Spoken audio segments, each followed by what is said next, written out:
Hello, I'm Andree Luke. I'm not great drawing lines with chalk, and I'm shabby with solvents, but I am a self-publisher and a writer who draws. I hope those qualifications will help in analysis of Press Gang Episode 8, How to Make a Killing, Part 2. Kenny's absence from the newsroom is just one piece of information traffic in the hyperjunction that is a junior gazette. Sarah's in tray is overflowing, Colin has business with prams, Julie wants Danny to tell her how many F's is in photograph, Spike is drafted in as assistant editor, Tiddler cracks wise, and Todd is an idiot. Get them in order, trim them down, and give them to the first one on the writing team who's free, except Tom, because he's an idiot. And all this noise allows the author to reduce the weight of a recap dump of exposition of the story that Spike already knew, having witnessed it firsthand in Part 1. Danny has put two and two together on Kenny's whereabouts through his knowledge of train timetables, so no slouch in the thinking department either. Sadie Frost's wardrobe already says, I'll do Dracula. Kenny speaks up on what he's worked out. It's riffing on Interface's theme of someone hiding a truth who wants to be found out. The appearance of Billy in Part 1 foreshadows Jenny's narrative here.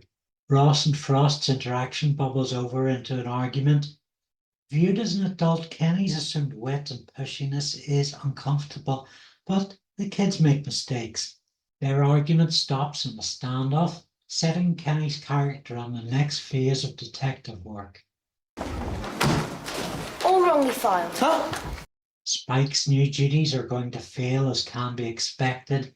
His spelling is atrocious and he's got a relaxed attitude to rules governing the newsroom, almost as if a little seed is planted to pay off for 23 episodes later.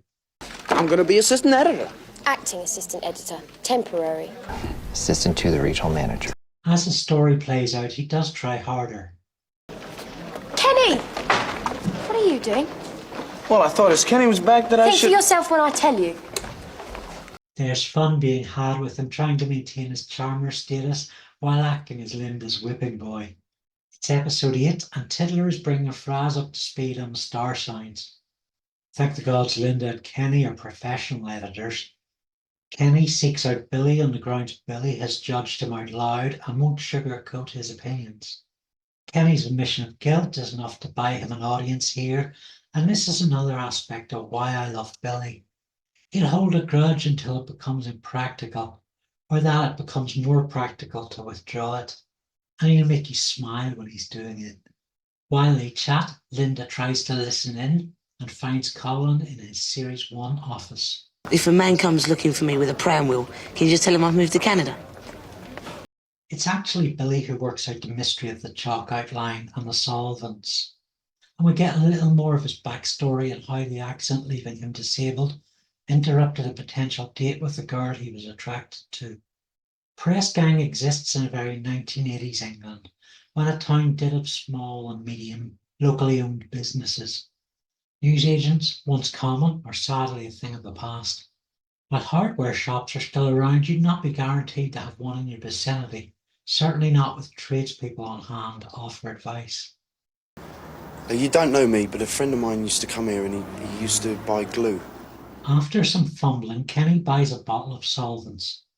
It feels clumsily handled with the asking for the glue and the wink when selling the glue, being framed in an atmosphere of criminal actions. I mean, obviously that's Moffat's point, that these are criminal actions. I feel the delivery borders on Scooby-Doo levels of villain's shenanigans. But if you had a different opinion, you're right as well. Leave me a note in the comments. Kenny clues Jenny in on his progress, but thinks he's speaking to her mother. And as they both want to talk to each other at the same time, by phone, the technology prevents him from doing that. There's a repeat on these beats with the phones later in the story, but they don't add to the story there. However, How to Make a Killing is all about communication. From my own vantage point, glue sniffing seemed a big youth problem in the 1980s. Although the media blamed the trend on punk rockers, the pressure they applied wasn't brought to bear on those who sold it. Selling was banned by the Intoxicating Substances Supply Act of 1985. However, shopkeepers were happy to turn a blind eye, as Moffat comments on here. They didn't quite have the morals of the Junior Gazette, which gets into planning a sting on the selling of solvents to minors. Rosie Fletcher, writing for Den of Geek, compared it to her investigations as an adult journalist on a highly respected consumer guide, Witch Magazine, and having read quite a number of those myself, I can certainly see the parallels. Making Sarah look hard comes in fun, well-acted vignettes via Holmes and Fletcher. Julie wants to use makeup to cosmetically alter reporters to make them look more thuggish. I didn't notice initially how Mamalki as Fraz carries through with this plan. It's a full-scale operation. Linda and Kenny, which do you think is Churchill in this scenario? The mission is coordinated by phone, and Colin is using the data from it to hit the targets for advertising before they're stung. Julie brandishes their next front page as images of the networked investigation are intercut with the paper rolling out to print. The finale comes together in a wonderful 30-second montage by director Lorne Magory and James Davis, director of photography. It all culminates in Jenny Elliott reading the finished edition, marvelously cut together and mixed by editor Perry Schaefer.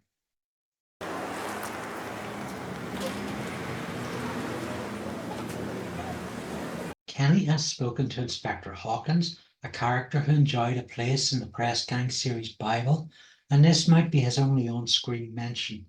Linda's left fielding complaint calls. That'll be the people who complain to Granada about viewers of children's ITV learning about the dangers of drugs. Yes, that happened. And we get the end credits. Fraz interrogates a heavily disguised Colin hidden in a cupboard. Well, this won't be their last cupboard disappearance.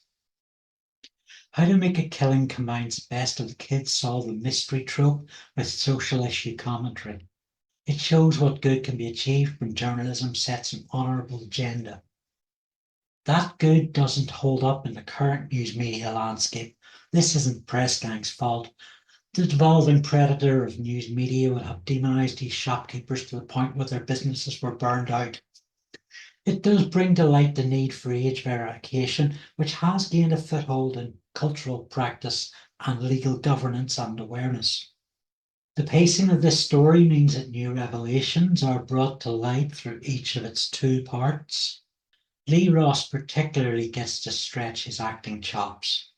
Kenny and Billy have great character beats, and Linda shows heart backing up her best friend.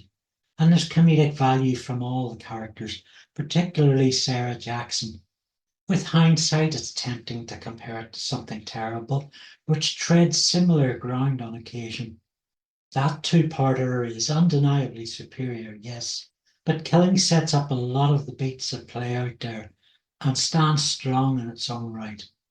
Let's round things off with an in-depth look at the director of this episode, Lorne Magory. Julie in the graphics department has prepared a special vision to kick off this segment. So over to Julie. What? What? You haven't got it? Well, maybe you should take this piece of chalk and get Sadie Frost to draw a dead line around your bottom. We can photograph it and run it under the headline, Exposed, the graphics department at court's death. Special feature, Lorne Magory. Julie was supposed to source a photo of Lorne Magory, but utterly failed, so I reached out to the man himself who provided these particularly suave mugshots. Hey, if you've got it, flaunt it. Lorne also brought to light a number of other details about his fascinating career, which I'd managed to set alongside my own. Lorne Magory spent much of his early life in Canada and as a child actor featured in a number of stage and television productions. He enrolled for a degree in sociology and political science at Carleton University, Ottawa. Lorne gave us this still from a performance of Western farce, The Death and Life of Sneaky Fitch, featuring first-year student the Dan Aykroyd. And Lorne was in a great place to see the piece, being as how he directed it. Magory graduated in 1970 and became an actor on tour in Saskatchewan and Ontario, Quebec, before coming to the UK. He served as assistant stage manager at the Swan Theatre, Worcester. The Worcester Repertory Company was at the time transitioning to become a professional company, as well as running amateur performances. He'd follow this artist's thread to the old Salisbury Playhouse as acting deputy stage manager. He entered television production as a trainee at ITV franchise Yorkshire. He progressed to associate producer in the education department with responsibility for programmes for preschoolers. In 1977, that included Yorkshire's answer to Play School, Stepping Stones, with Keith Barron and Elizabeth Sladen. And for primary school-aged children, the Jackanory-esque My World. Also in 77, he went freelance, setting up his own company, Focus Films Limited. Focus Films did get involved with music videos, very much in their infancy at the time, notably for Joy Division. In 1981, he served as production manager on a documentary about the band Genesis. There were also a number of jobs for corporate clients. And not just confined to Yorkshire either. My local station, Ulster Television in Northern Ireland, where Lorne produced a variety of live and recorded programming. This included long-running agricultural show Farming Ulster, and a piece in October 1980 introducing Eamon Holmes to television, when a lamb peed on Holmes in a snowy field in Ballyclare. In 1982, he worked on CBTV, a Thames Television magazine programme fronted by Jim Sweeney and Steve Steen. This included coverage of the Isle of Man TT race and the on-screen introduction of skyrunning legend Annika Rice. The same year, he worked for Granada, directing 11 episodes of Film Fun. This was a series fronted by entertainment host and comedian legend Derek Griffiths, introducing classic cartoons while explaining their history and significance in the world of cinema, often as several different characters at once. He oversaw direction on Alphabet Zoo, a 10-minute show about spelling, helmed by legends Nerys Hughes and Ralph McTell. Magory directed all 27 episodes of the second series, 26 letters and a Christmas special. Gods, I wish Press Gang got a Christmas special. He directed 8 episodes of the 1983 series of Picture Box, a somewhat iconic TV for schools series repurposing international film for creative stimulus, sometimes to creepy effect. His next job was adult TV, current affairs show World in Action. Magory did 1 episode about unemployment in Manchester, guest starring Terry Christian and Johnny Marr. Lucky devil. Following this, Magory went freelance. Being a freelancer is hard. Patreon.com/Andy Luke, Patreon.com/Andy Luke, Patreon.com/Andy Luke. Whatever he was doing, it worked. For his next gig was Press Gang. Producer Sandra Hasty wanted all directors on Series 1 on set, whether in charge of that episode or not. Besides Colin Nutley, that was Bob Spears and Lorne Magory. And throughout the show's run, Magory was the second director, helming 9 of the 43 episodes, many among those the most memorable. Most of his episodes were during Series 1 and were filmed at Pinewood, and this location was where he shot 9 drama-based training films he was producing for Rank Longman. After crafting Press Gang powerhouses like The Last Word, there was Sid's Heroes for Lauderdale production, a high-profile documentary about homely management consultant Sid Johnson, demonstrating the business concepts of cell production and worker empowerment. Lorne worked on 3 series for Open College. This was a UK public distance learning college with parts of the course playing openly to watch on Channel 4. Effective Presentation, Short Circuit and Power Base, the latter presented by Michael Rodd and Carol Vorderman, with electronics expert Fenella Hume. In 1991, he directed 4 episodes of Emmerdale Farm, not Emmerdale, Emmerdale Farm, presumably awaiting news on whether Press Gang would be recalled for a 3rd season. His last Press Gang was the iconic Unexpected, after which he'd direct a pilot of the rebooted Tomorrow People. CITV's 1993 series, The Lodge, about teenagers living in a care home, Had him involved for 1 episode or 5 episodes, depending on your source. Across the 90s, he took on multimedia work for a breadth of corporate clients. A brief 2-episode stint on CITV teen DJ series Wavelength. That's worth a mention. The show was produced by Sandra Hasty and Richmond Films. It was also created by Press Gang superfan Paul Cornell. And in 2000, 5 episodes of Life Force. Life Force also appears to be a curiosity. A children's sci-fi with environmentalist world building and apocalypses. There was also graphic horror, attracting complaints enough to see it buried in the schedules and then cancelled.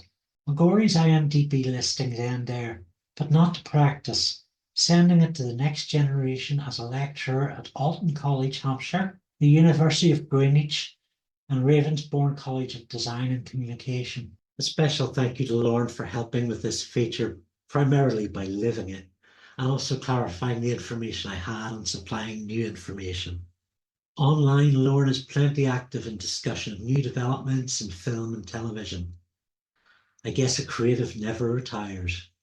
Thank you for joining me on this episode of Writer Watches Press Gang.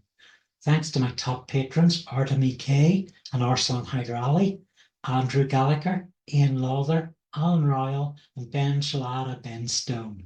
By now, my new book is on the way.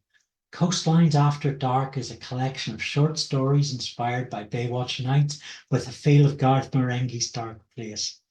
Coast Guard Mike O'Hanlon and Blake McLean run a detective agency. Joined by the enigmatic Jack Cage, their investigations take them into the chilling world of the paranormal. After Dark is the most fun I've had writing a book in forever. It comes behind a wicked cover by Sean Duffield with a foreword by Alison Movie Nights Pregler. You can find it on Amazon and other places to be announced, as well as directly from me. I'll see you for another episode in this series. In the meantime, do like, comment, share, or subscribe. Peace out.